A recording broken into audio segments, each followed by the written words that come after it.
Hey guys, so today I'm going to be looking at a teacher that pissed off the whole class. So yeah, let's just get right into the video. Turned off the air conditioner to punish the people passing notes. That is so annoying when the teacher punishes the whole class for like one student's doing or something, you know. I mean, yeah, it makes the student feel bad, but then what about the other students who didn't do anything? I don't know what that teaches, honestly. What does it teach students? You have to do it as a team or something? Or like if one person does something wrong, you're all wrong? But why would you turn off the air conditioner? You know? What if it was a really hot day? They could have done something else. Why do teachers always put like a mark on the board and be like, okay, well, you're going to talk 1 minute staying in. You're going to talk 2 minutes staying in. That's like a teacher's favorite. Screamed at the class because he assumed that an intimate beeping sound that occurred throughout the lecture was somebody receiving texts. It was the projector that he was using, alerting him to the fact that it was overheating. If I was the teacher, I would feel so embarrassed. Like you just shouted at the entire class and it was none of them. It was your fault instead. Well, I had a college professor who was teaching a history course to a bunch of education majors in the junior year. She would ask us questions all the time about things she hadn't yet lectured on and then pull the, really? No one knows the answer to this? Well, I guess we'll just wait for someone to answer. We were all education majors. We knew that trick. We waited her out every single time. She always broke first. I would be able to wait too. Like, seriously. No one knows, so just teach them. Why is it that hard? Why do some teachers get mad at the fact that students don't know some material that they know? Like, obviously, it's easy for you. It's not going to be easy for the students because they haven't learned it before. But because you've probably taught it like 100 times, obviously you're going to find it very, very simple because you've mastered it, okay? You should put yourself in their shoes, alright? Just teach them, gosh. She ended up leaving for her vacation earlier than she thought, so our final projects needed to be done 3 days early. Not a big deal if she hadn't told us with 2 days' notice. So she made it due earlier because she was going for vacation. That's messed up. Numerous times they failed students at an exam, then publicly admitting that passing 40 to 50% of students that took the exam would be too much, and that considered normal behavior. Wait, what does this mean? Oh, wait, I don't get this. So even if students pass, they will still fail them? How does that work? What's the point of taking an exam then? I'm so confused with this. What does this mean? He wouldn't let the class go until everyone rolled some dice, and if you got 6 on any 2 of the dice, you could leave. I got so many tardy slips and call homes because of him. What is this? Teacher, I don't have time for your games. I'll be so pissed. Everyone's just rolling dice. You aren't allowed to get out of my class until you roll 6. Huh? What's going on? This teacher really thinks life is a game, huh? Oh my gosh. I would just run out of there, honestly. Screw your 6s. 40-degree weather and she wouldn't turn on the aircon in class even though it worked. Her reason was that when she was young, she didn't have an aircon and she survived. All the students hated her.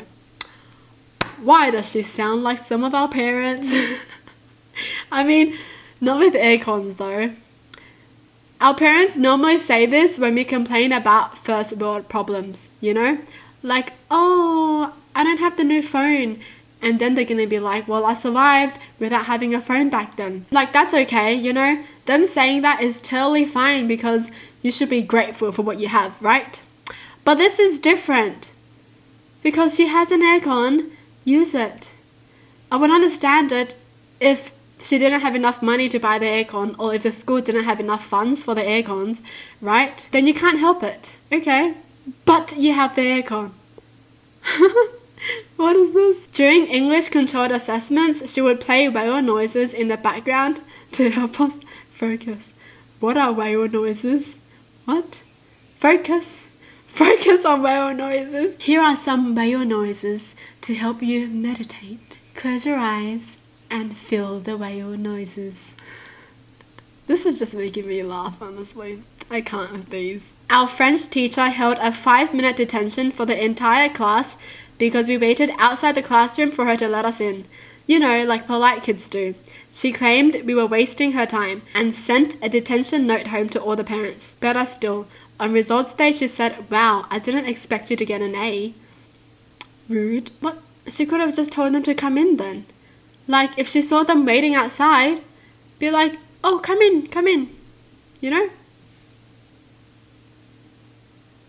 The students are obviously waiting outside because they're afraid to come in because they're afraid they're going to get mad. So what was she thinking? Oh, these students really aren't coming in. They're really wasting my time. Well, why do you think they aren't coming in? You know? Jeez. Keeping the whole class in at lunch for something one person had done. I feel like you should just keep that one student in. I do feel like teachers do this because they want the student to reflect that their bad behavior is going to affect everyone in the classroom. But the thing is, I feel like some students don't care. They're just like, okay, good. If I get in trouble, I hope everyone else gets in trouble too. And that's what the teacher is proving, you know. Maybe the kid is happy that everyone else is in trouble with them. Because some kids can be selfish. They don't care about other people. They're just going to be like, I don't care. Cool. But some kids do care, and some kids do care about getting other kids in trouble when it was their fault, and they'll feel bad. Okay, some kids do, but not all kids. I hate it too when teachers keep the whole class in. Like, why are you punishing good people? I don't get it. Like, yeah, I guess it would teach the kid that's misbehaving, but what is it teaching the other kids that did everything right? What is it teaching them? That you get in trouble for doing everything right? Just because someone else did something wrong?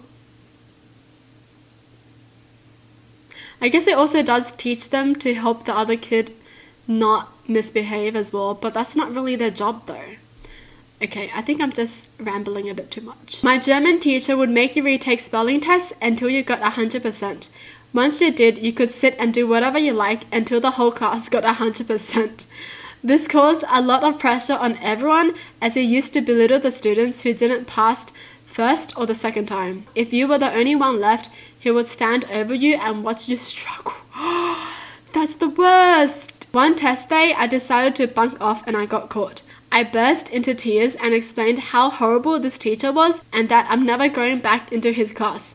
I was moved into a higher set German class with an amazing teacher and my German improved. Oh my gosh, he's giving so much pressure on the kids. Standing over them to watch them struggle? How dare he? Oh my gosh. Like, learning is about people who want to learn. It's as simple as that, you know. People want to learn because they want to learn. They are not going to learn if you force them to learn. Most of the times when that happens, they're just memorizing things. And that doesn't really go into the mind. But if they really want to learn something, that's when it's an advantage. I don't know what I was gonna say. My mind went blank for a second. But yeah, I don't know, man. These are actually kind of sad now. Gave a C to an 85+% test because she gives grades relative to the average performance of a student. What? She gives a C? What is that supposed to do? Someone works so hard for their grade and you're gonna give them a C and not reward them? What's the point of this? I don't get it. Forced us to make a donation to charity. When I didn't bring anything in, I got a demerit. Had to argue that not everyone has the ability to give something away. She then told me off for backchatting in front of the class. How are you going to give a student a demerit for not donating? Like, what if they wanted to, but they just couldn't because of the situation they're in, right? Head teacher of my high school tried to expel me for having an epileptic seizure in front of him. Said I was a danger and distraction to other pupils and was disrupting his school. I ended up being kept out of school for 2 months while my parents fought my case. In that time, almost all of the rest of the teaching staff, who were furious with this decision, kept me supplied with work and even one-to-one tutoring when needed. This was in a rural area where the next nearest school was 40 miles away, so we had no other school choice. Why? How are you going to cause someone a danger and distraction to other students for having an epileptic seizure. It's not like they wanted to. Jeez. Oh my gosh, this makes me mad. What kind of person is this head teacher? What is going on? Why am I reading so many bad teacher stories? Well, that's it for the video. Hope you guys enjoyed. Tell me in the comments down below what your thoughts are. And as always, thanks for watching. Hope you guys liked it. And I'll see you guys next time. Bye!